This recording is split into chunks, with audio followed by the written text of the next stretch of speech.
Après un premier tiers équilibré, ce qui était une surprise, sans aucun but, ce qui en était une autre, les Français en blanc se lançaient crânement à l'assaut des buts soviétiques. Ici, Richer est bien près de conclure. Et Samoylov, le champion olympique de Calgary, montrait dans ses buts tout son talent. Et puis les vice-champions du RSS, en moins d'une minute, allaient frapper 2 fois. 26e, Semeriak pour Tosirev. Dian est battu, ça va très vite. 27e, le solide Frolov sert Alexandre Bielawski légèrement sur la gauche de la cage. Le revers est superbe, 2-0. Les Soviétiques accélèrent, mais Dian est en grande forme et sauve quelques situations particulièrement dangereuses.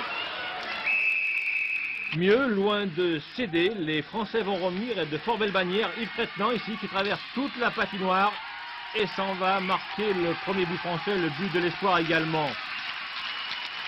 Dans le troisième tiers, justement, l'espoir est là et les Français égalisent. Yves Trettenant qui sert Pajonkowski, là derrière la cage, pour Denis Pérez. Et c'est l'égalisation, 2-2. Les Soviétiques alors haussent le rythme. Ils vont se créer plusieurs occasions. La défense française tient parfaitement le choc, mais à la 52e minute, là, Sergueï Tchoulinov va trouver l'ouverture. Un palais en apparence anodin. Dian est battu. 3-2. Les Français ne se découragent pas pour autant.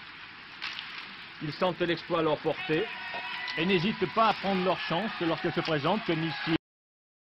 Mais les joueurs du Dynamo de Riga maintiennent la pression. Ils se créent de nombreuses occasions sans toutefois pouvoir concrétiser. Le poteau suppléant même Dian peu avant la fin de... Petite victoire pour les uns, excellente performance pour les autres. La revanche à Briançon ce soir s'annonce donc passionnante, mais également difficile pour les Français. Prudence donc.